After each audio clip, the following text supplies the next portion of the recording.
when darkness comes. His constant, clearest voice, His words of truth and light, wake us up from sleep.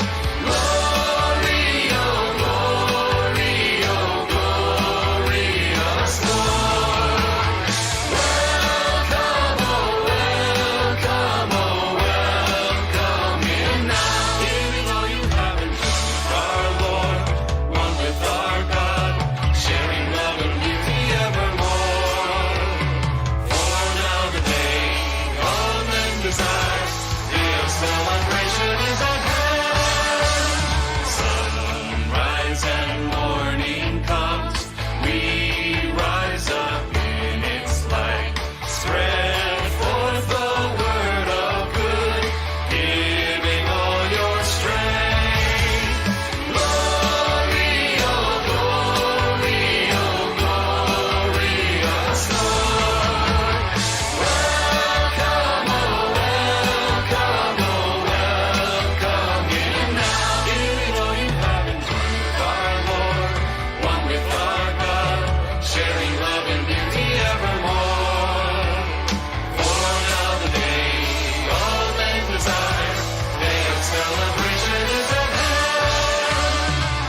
Good morning, brothers and sisters. Welcome to our National Family Service. My name is Jennifer Pierce, and I'll be your MC for today. I'd like to start us off by welcoming all of our first-timers to our International Family and Movement, founded by Father and Mother Moon, whom we affectionately call our true parents. Their vision is to create a world of peace under God through the marriage blessing, the education and training of young people, and overcoming historical barriers and divides. If you'd like to learn more, you can type #connect in the Facebook chat down below or sign the guest book on nationalfamilyservice.org. Let's start off with an opening song.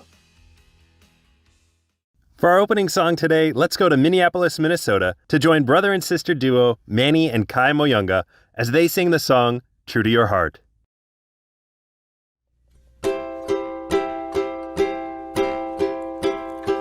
Whenever you feel your world is crashing down on you, whenever you don't know where to turn or what to do, don't look too far, you've got the guide to find your way. Let your heart decide, true to your heart. You must be true to your heart. That's when the heavens will part and show the world what you believe in. Open your eyes, your heart can tell you no lies. And when you're true to your heart, then you've got all you need to make it through. Someone you know is on your side can set you free. I can do that for you if you believe in me. Why second guess what feels so right? Just trust your heart and you'll see the light. True to your heart, you must be true to your heart. That's when the heavens will part and show the world what you believe in. Open your eyes, your heart can tell you no lies. And when you're true to your heart, then you've got all you need to make it through. Your heart knows what's good for you. Let your heart show you the way. It'll see you through, yeah.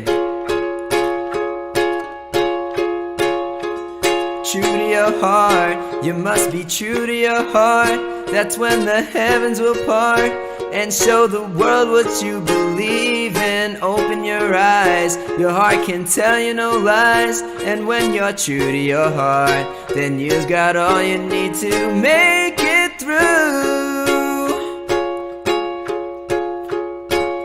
When things are getting crazy and you don't know where to start, keep on believing, baby. Just be true to your heart. When all the world around you, it seems to fall apart, keep on believing, baby. Just be true to your heart.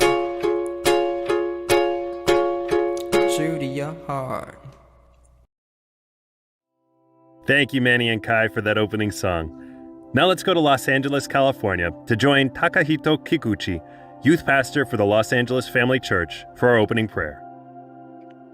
Good morning, brothers and sisters. Please join me in prayer. Our most beloved Heavenly Parents, true parents, Jesus, thank you so much for this beautiful Sunday morning that we are able to gather together as a holy community in this family, in this National Family Service. We really want to invite you to this time, and please allow us to feel inspired by the music and to really experience your heart through President Alkimi's message today. So again, please allow us to open up our hearts for today's message on having dominion, and please allow us to connect to True Mother's heart and see how we could take responsibility in this world that we have. So again, please allow us to really receive your guidance, but not only that, but to be able to share it to our neighbors, to share it to our friends and families into the world today. So again, so let us make a determination to offer up our devotion this morning. We love you so much, and thank you, God, for your heart, for your love, and for everything that you do for us. I'd like to pray this in my name, Takahito Kikuchi and Yuki Furugaki, a blessed central couple. Amen and Aju.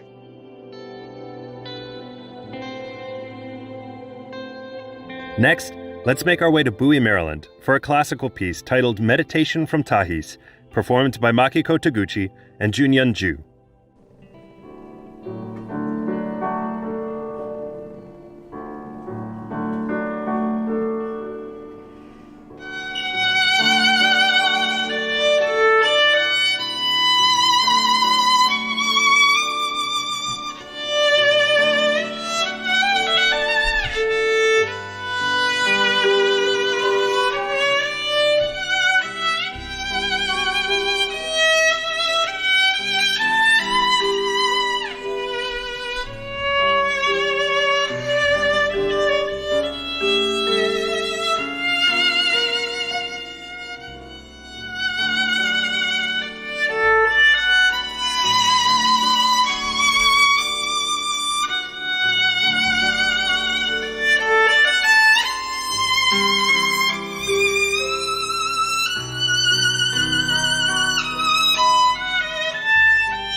What an incredible performance. We got lots of love for all of our performers and our prayers in the comments. Sun Juan Reiner says, wow, the way she plays the violin is like a prayer.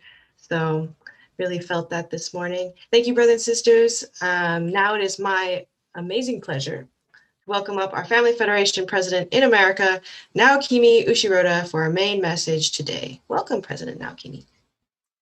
Good morning, Jennifer, and good morning, everyone from North America and beyond.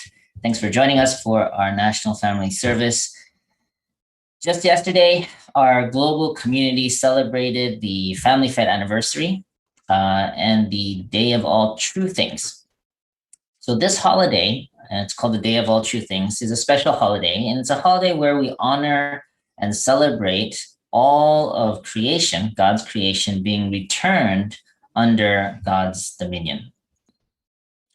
Recently, Mother Moon has been talking about taking care of the environment. So I felt like I wanted to share a little bit more about that from a principled perspective about what it means to have proper dominion over God's creation, which is the third blessing to humanity. So let's read. To have dominion over creation, man and woman must first unite in love. Only after this can they have dominion over all things of creation. This is the principle. When God created and blessed Adam and Eve, he said, "Be fruitful and multiply, fill the earth and have dominion over all things." Creation was supposed to be governed by human beings who had attained original love. I love this last sentence. It says, creation was supposed to be governed by human beings who had attained original love. So let's continue. In order to grow properly, all of creation wants to receive love and respect from original human beings. So what I'm getting from this passage is that all creation, the trees, the birds, they want to be governed by matured human beings. You know, in Romans chapter 8, verse 19, it says, "For the creation waits in eager expectation for the children of God to be revealed." So what does that mean? According to our understanding with the principle is that God wanted and created this whole universe for us to enjoy and have dominion over. But in order for us to do that, God expected us to mature first as individuals and also experience love in our family, grow in our hearts to be able to learn how to love each other as spouses and as parents, children. And through that, we grow in our ability to love, and that becomes the foundation to be able to love all creation. So what does it mean to have proper dominion over creation? Does it mean that we become vegetarian or that we don't harm any animals or plants? Let's take a look. The first step in having proper dominion over all things, I believe, is to have gratitude for all things. So what I mean by that is first to have gratitude towards God, because God created all these things for us to enjoy, right? And also to appreciate the things that God created for us to enjoy. It's kind of like, if a parent gives you a gift or you get a pet, I guess those are two different levels, but in the case of the gift, you want to appreciate, the parents want to see their children enjoy the toy.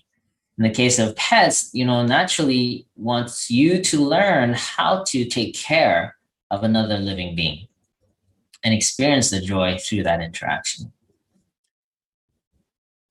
Let's read. All your basic necessities, even the clothes on your back, came from the creation, so you should not treat them merely as objects for your daily life. You should treat each item as a microcosm of the whole created world and recognize its value. We need to love and be proud of all creation in heaven and earth that was created by God with his whole heart. God made all things of creation for the well-being of his children. And this is very beautiful. Why do we pray before our meals? It's so that we can appreciate the food that is in front of us.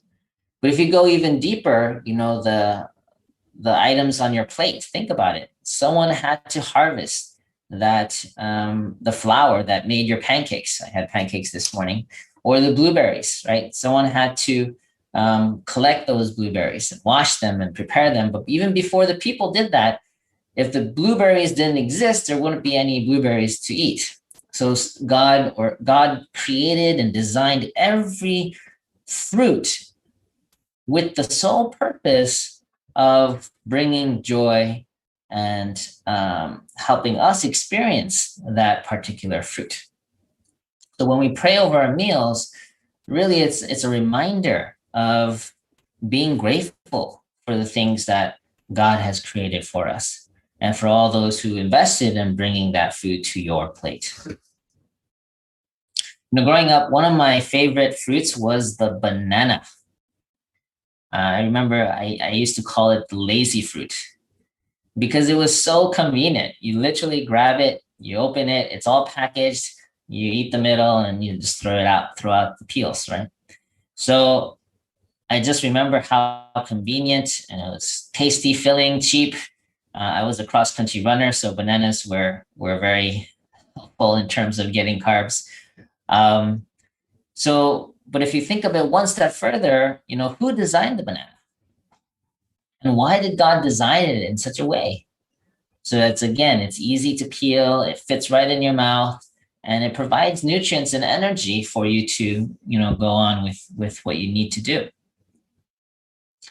I remember one of my youth camp experiences where one of the staff, she went into so much detail how every creation is an expression. If you look for it, there's an expression of God's love in every creation. And she challenged us.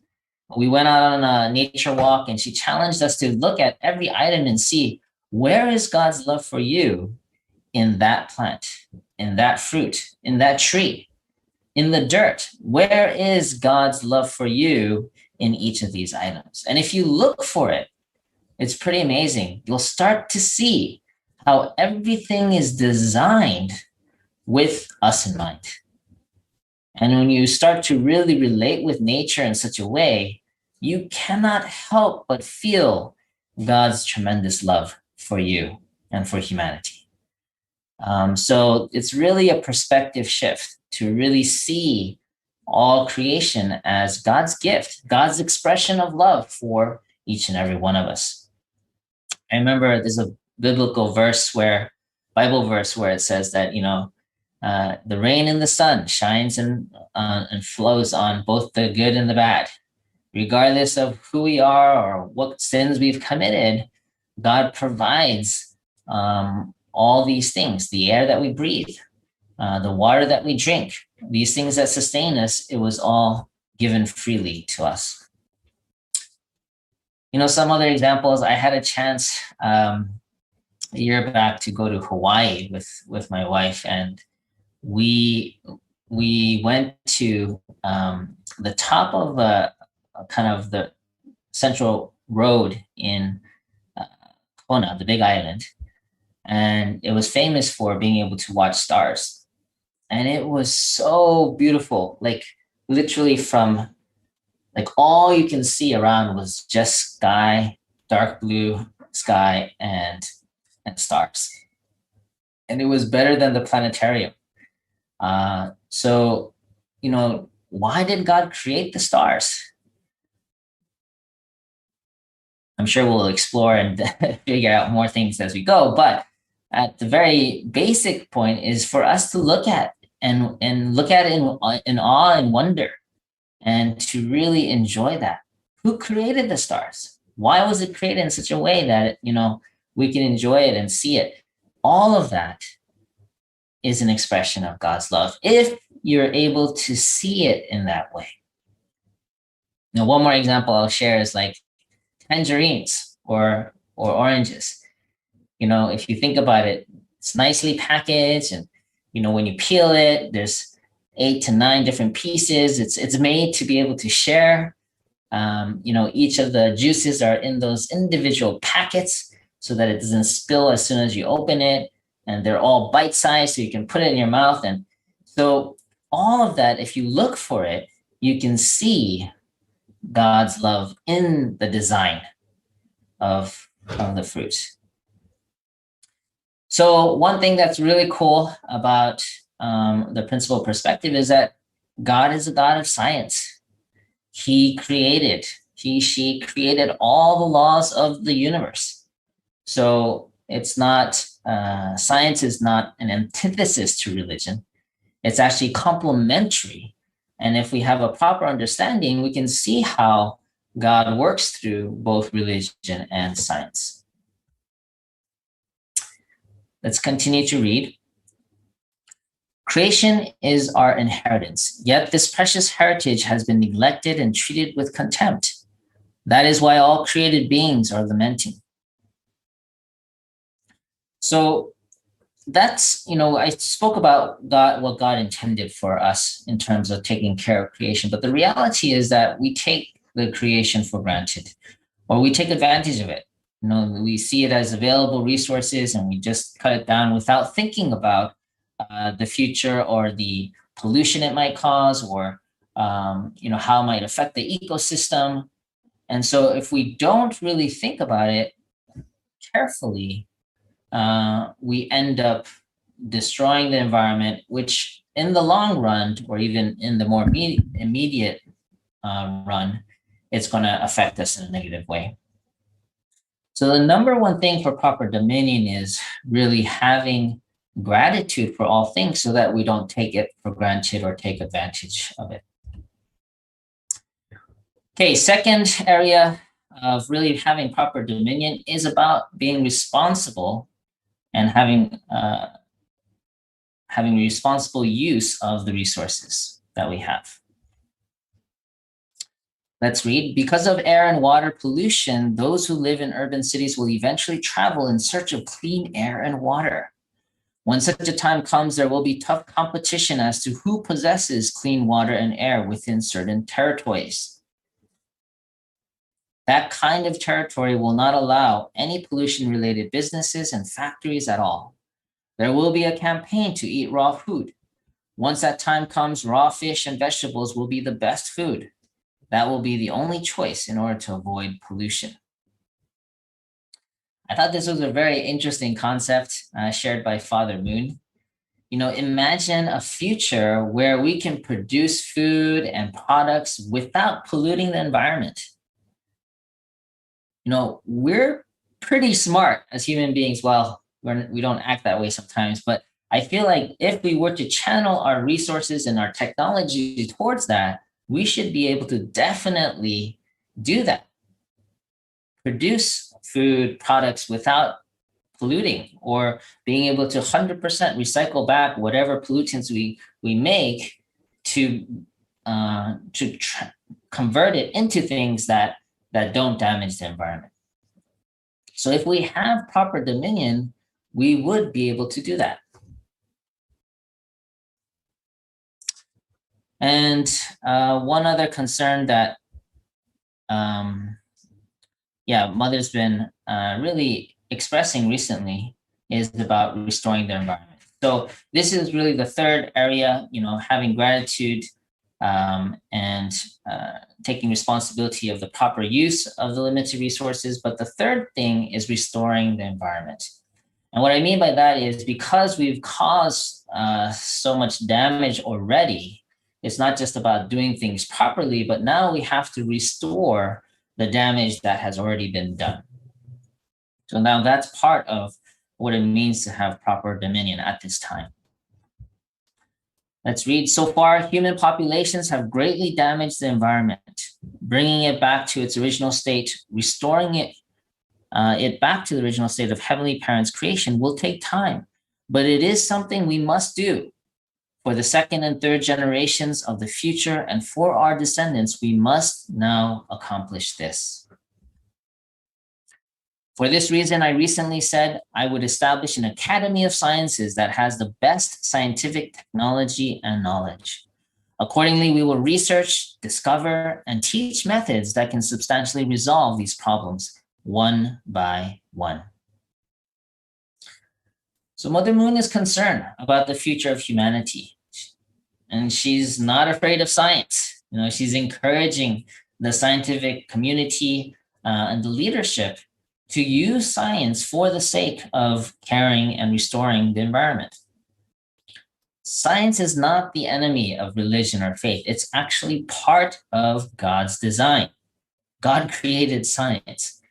So we need to develop our scientific knowledge so that we can properly manage all things. One concern that Mother Moon has talked about is the shrinking living environment. So let's read on that. With ice at the North Pole melting and breaking off, the water level of the ocean is rising. Gradually, the areas where people eat and live are being threatened. The earth is being destroyed through the bad habits of human populations, but this must be prevented. We must save the earth. We must begin a movement that attends God, the true owner. That is the only way for human beings to live and for the ecosystem of the earth to survive. So this is very interesting. Mother Moon talks about science and technologies using the resources, but she always comes back to this point that the solution lies in us being able to attend God. Wait a minute, what's the connection here? It's kind of like we have been immature children who can't keep our room clean or our world clean, right? So if we see the earth as a gift that was given to us by God to be proper stewards over, we may take care of it more. In one sense, we need to mature as the children of God to be able to take care of the things that God created for us. So the solution that Mother Moon always comes back to is that our own maturity of heart. That's the essence, that if we were to attend God properly, we would naturally take care of each other and take care of the creation. It would just be a natural thing. So it comes down to our own hearts, the maturity of our hearts, and how we see creation as God's gift to us. One other concern, a second concern that Mother Moon talked about recently is desertification. Okay, I think I pronounced that right. Anyway, let's read. I heard that 40% of the earth is experiencing desertification. This is truly heartbreaking as the air supply, the most essential element for life, is under threat. China needs to realize how great a blessing it would be if that nation, with its huge population and land, could turn the Gobi Desert into a forest using scientific techniques, investing significantly for the reclamation of the desert. Wow, what an amazing vision. Think about it. If we could reallocate our resources to caring for our environment, imagine what could be done. Whole deserts transformed into lush forests, all being able to produce more oxygen and kind of reverse the carbon dioxide problem that's expanding daily. We have so much technology and money, but we're using those funds for our self-interest by country. But if we were to really use it for the sake of the world and for the sake of taking care of the environment, it would be so much better. That's basically what she's saying. So there are many global issues that I went through, and naturally the question comes to, well, what can we do? I'm not China. I can't go and make a decision about, reversing the desertification or, claim ways to clean the earth or the air or things like that. What can we do? How can I practice proper dominion locally? So I thought about it a little bit, and here are some examples that are just some examples, recommendations of what you can do, even starting today, to practice proper dominion. And I'll explain each one so that it makes sense. So first, clean your room. That's right. What does that have to do with the environment? Well, your room is your most immediate environment. If you're able to really manage and take care and create a clean environment, then it shows that you, as a human being, as a child of God, is learning to have dominion over your space. So it's really important that it actually takes effort to keep your room clean. But that's practicing proper dominion over all things. If you just let it be, it becomes a mess. And that is also a law of the universe, is the law of entropy, right? But it takes man, humans, to be able to manage that and have proper dominion to keep things in an orderly fashion. So first step, I would say, clean your room. I remember one, this is a side note, but one general was giving a congratulatory remark for graduation, and said the first step that he learned to win the day was to make his bed. And that was the one tip he left the college students with, that if you start the day with making your bed, already you have one victory under your belt. And that's an example of having proper dominion over your things. And if you can do that, then you can do greater things in terms of managing your job, managing your business, managing an organization. It starts with how you manage your own room. Another point, don't litter, and help clean up outside. I was surprised when I saw people throwing out things. I'm driving, I don't remember exactly where, but people just throwing trash out their window. And I'm it just blew my mind. Why would you do that? It takes a certain level of really irresponsibility to litter. But it really, depending on the culture that you grew up in your family, that, there's different standards. But really, if we in our own home, when we go outside, when we're in the park, make sure you're not littering, and also help clean up. If you do see litter, you can help by cleaning up the litter when you go outside, especially in natural environments. This one I mentioned before, but pray in appreciation before eating. I know most of us already do that as a practice, but really think in prayer to appreciate the food, appreciate where the food came from, appreciate how God designed the food so that you can enjoy it. Really connect in heart when you're before you eat, so that you can experience really what it means to have gratitude towards all things. Another tip is reduce food and material waste. America, especially the Western world, the developed world, is a consumer and consumption culture, right? We feel better when we own more things, bigger things, better things. But really, every item that we purchase, there's waste associated with the production of that item. So if you don't need it, then my recommendation is that you don't buy it. Or if you do buy it, and if you're not using it, that you give it to someone who can use it.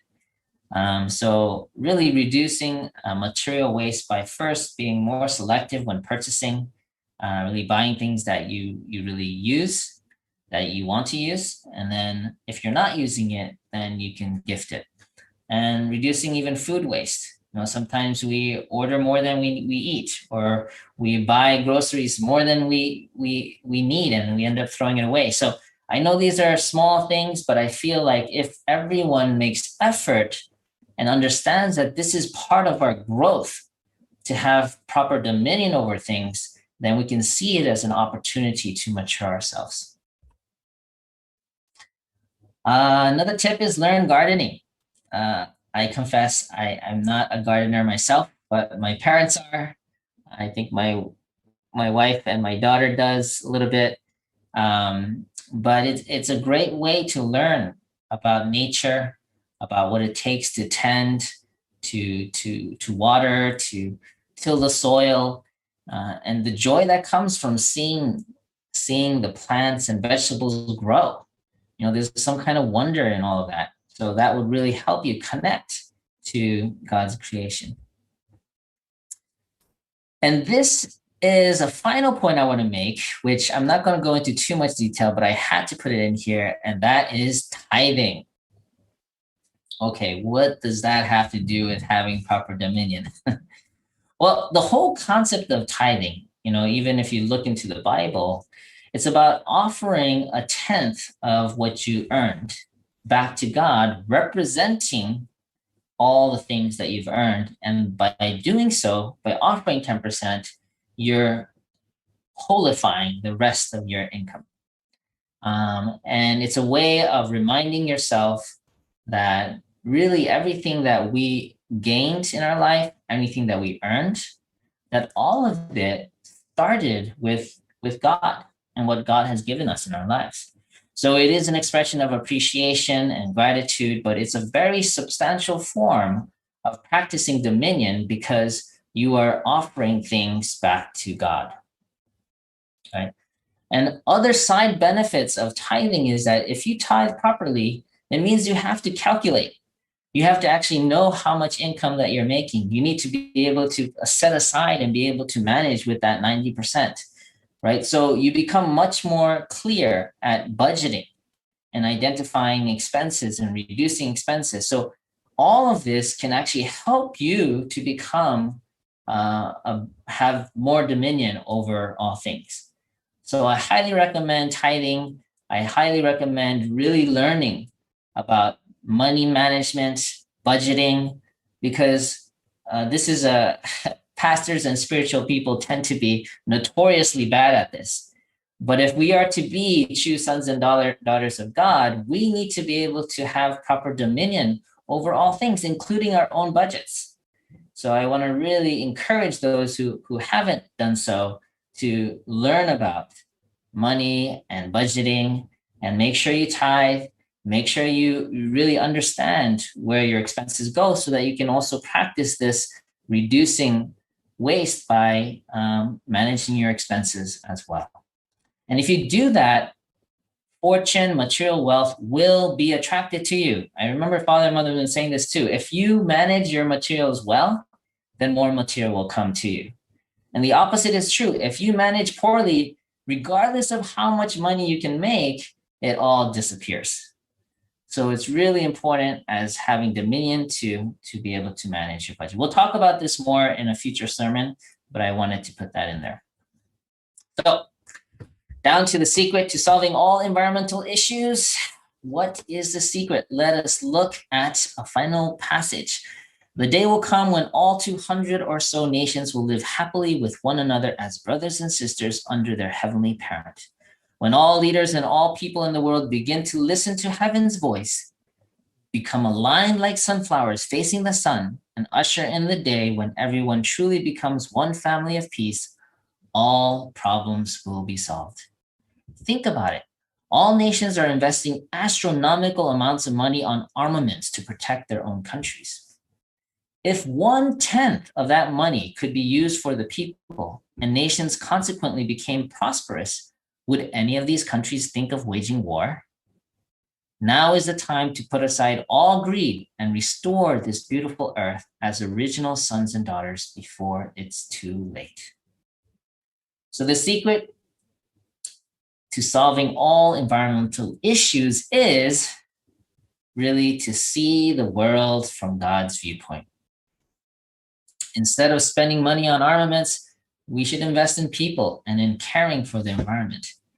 I know it's not as simple as stated here, but it's a very simple vision that we can all go back to. Really see every environmental issue. I know many things have been politicized recently, but just simply see it as, what does God think? What would God think about each of these environmental issues. And I feel if you can go back to that point, it becomes very clear. God simply wants us to care for this earth that he gave to us for us to enjoy so that we can continue to enjoy it.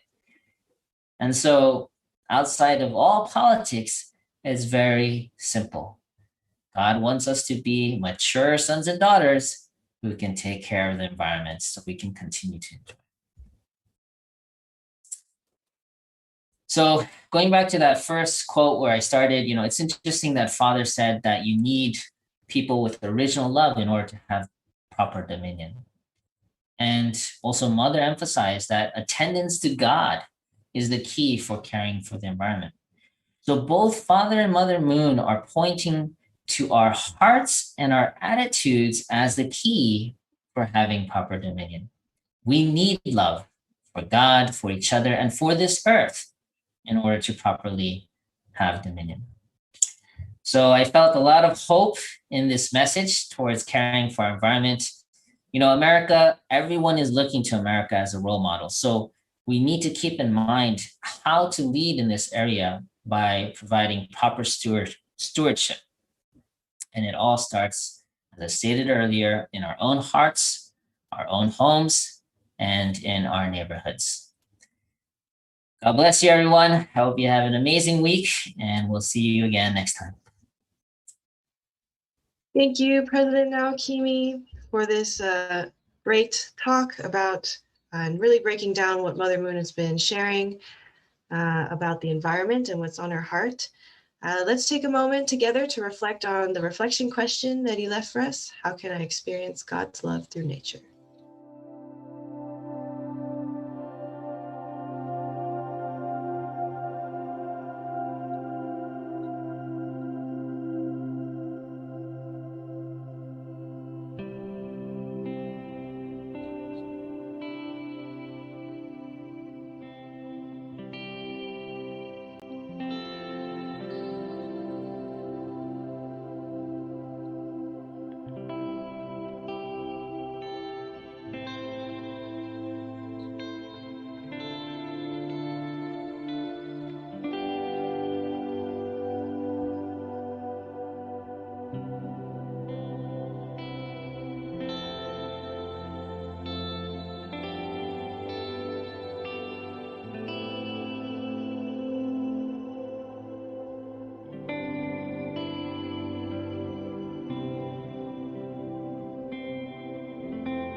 Thank you, brothers and sisters. At this time, I'd like to invite some live reflections with me today to share about some of their thoughts. I'd like to invite up David and Karen Rogers and Kai Schmittat to share some thoughts with us. Good morning, guys. Good to see you. Hi, everyone. Morning. Good morning. Good morning. So David and Karen, how was the sermon this morning? Any thoughts come up for you? Really special. Really, President Naokimi, you hit it out of the park. I want to encourage all of our participants here, especially students, don't be intimidated by the sciences, because the sciences are the tools of how God created things. And if you stick in there, if you tough it out, all the physics and the chemistry and math, if you tough it out, God will reward you absolutely.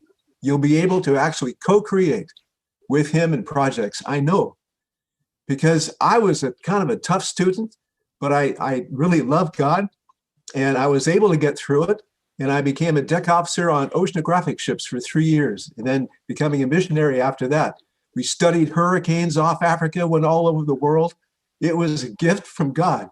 And the only way I could have done that was to study and the sciences and weather and oceanography. So I encourage you, all, especially our young people here now, to keep in there, keep at it.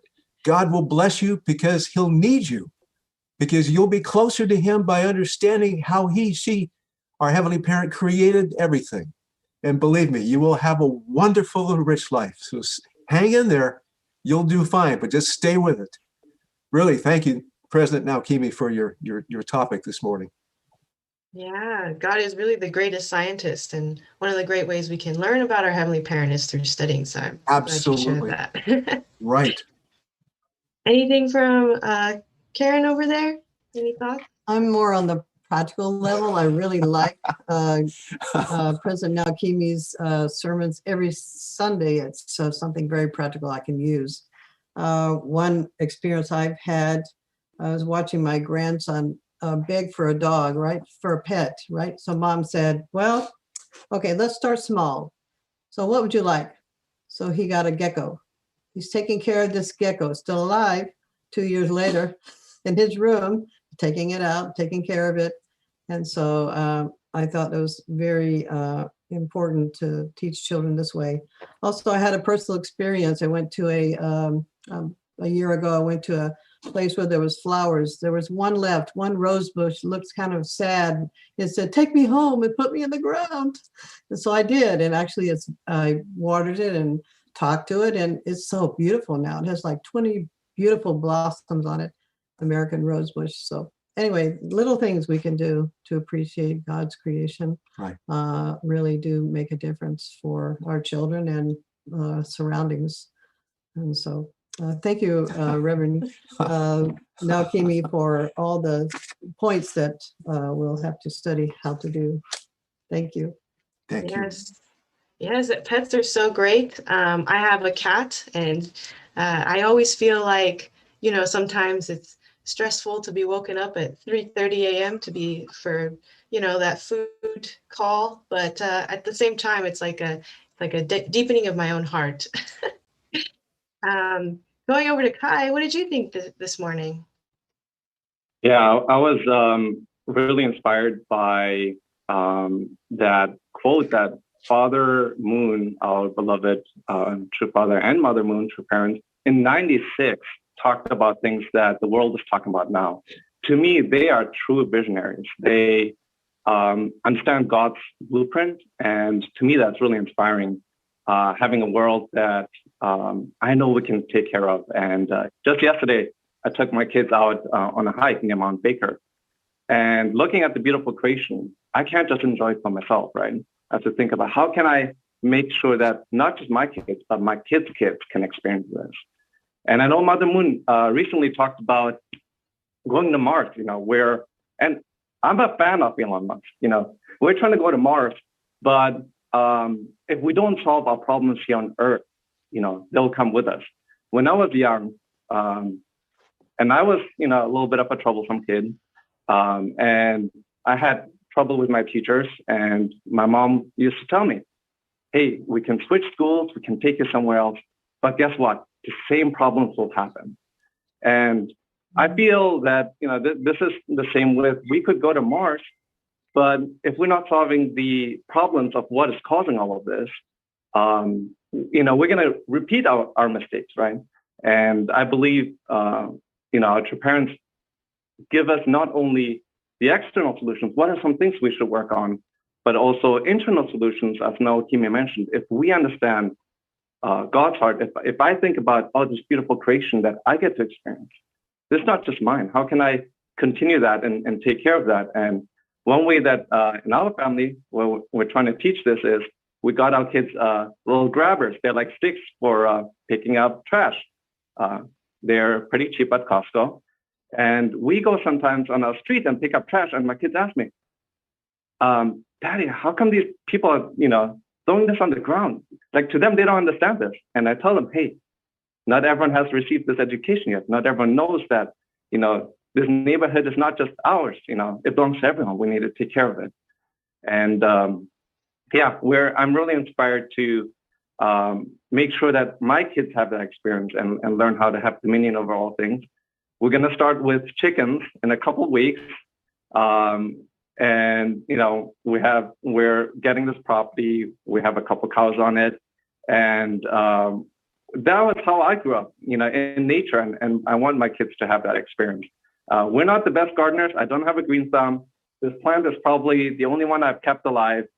But yeah, I think there are things that I can do personally to play a small part in, taking care of God's creation. And hopefully I can do a good job teaching that to my kids. Thank you very much. Thank you, Kai. That was so deep. I really think that, Mother and Father Moon really have that vision, right? They're not just thinking we need to take care of the environment because it's the right thing to do, but also for the longevity of our kids. And hearing you pass that tradition on to your kids is really inspiring. I really hope we can see your chicken farm in the future. Sounds really fun. Yes, thank you, David and Karen Rogers, Kai, for coming on and sharing your thoughts with us today. I'd like to move on to our challenge of the week from Naokimi. His challenge is take one action towards practicing proper dominion this week. Take one action towards practicing proper dominion this week. So thank you, brothers and sisters, for really inheriting this tradition. With that, I'd like to go on to our closing prayer. Now let's head over to San Leandro, California to join Myrna Lepre, Matching Support Coordinator for the West, for our closing prayer.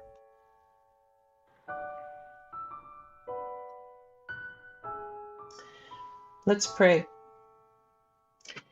Heavenly Parent, we thank you for the opportunity that we have had to gather together today as a global community. Although we see many challenges in the world, we are grateful for the reminder that our true mother is leading and guiding us to be part of the solutions and the healing that is needed. We appreciate President Naokimi's clear guidance and practical points on how to live our daily lives as we strive to become mature individuals and families, learning to live with gratitude for all things, be responsible in our use of the earth's resources, and caring for the environment. In the coming week, let us find inspiration in your beautiful creation and impact others by our example. I offer this prayer now all together. Aju and Amen.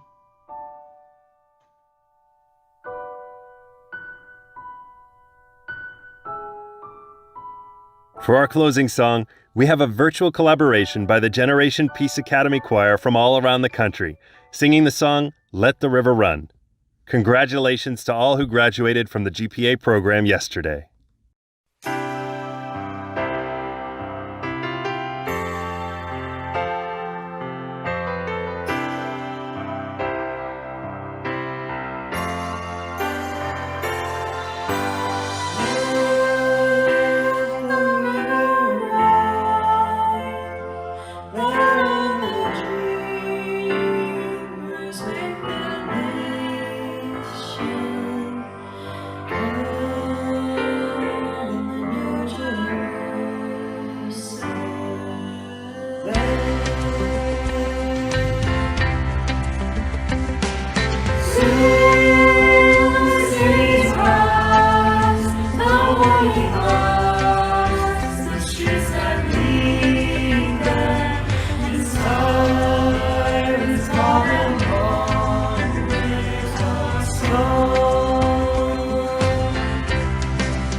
Thank you, everyone, for joining us today. We had an amazing service. If you like what you see, please check out nationalfamilyservice.org and click Give to support this ministry. And you can also use #donate. If you gain something meaningful, please share this with your friends. Share this discussion with your friends. We'd love to hear more of your reflections and how you are making a change in our environment. Have a great week. We'll see you next Sunday right here at the National Family Service. Bye, everyone. Our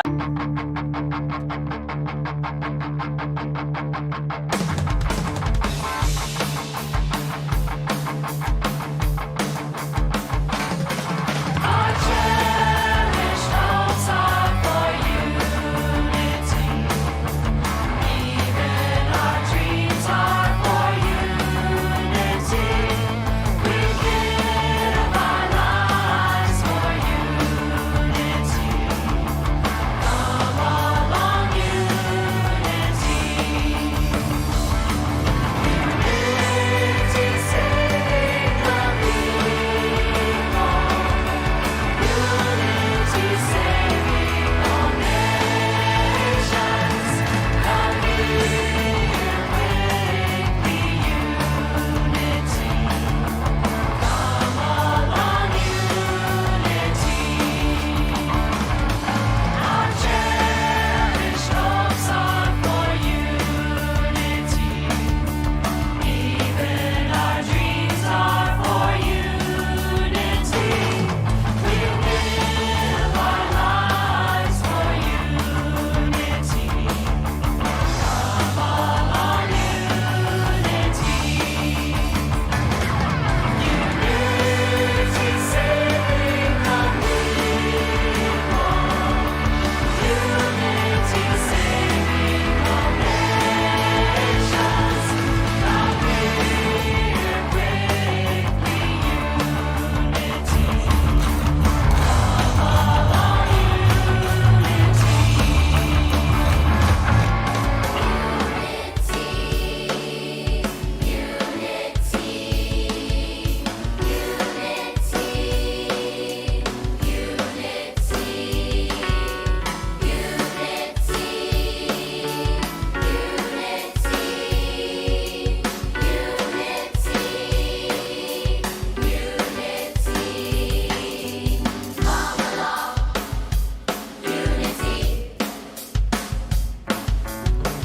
along,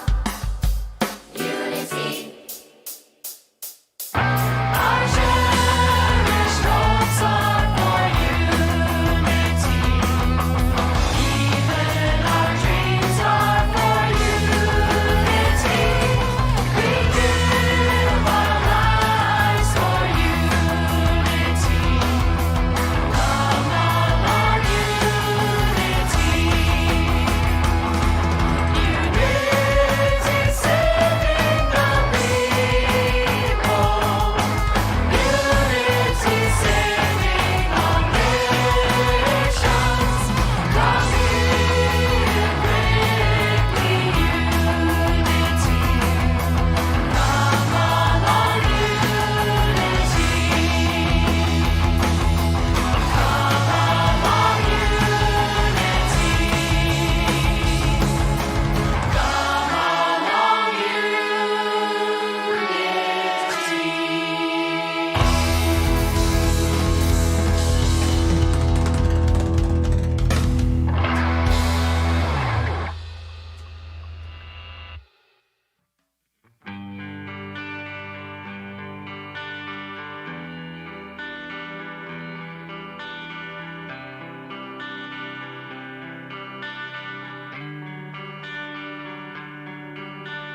Sound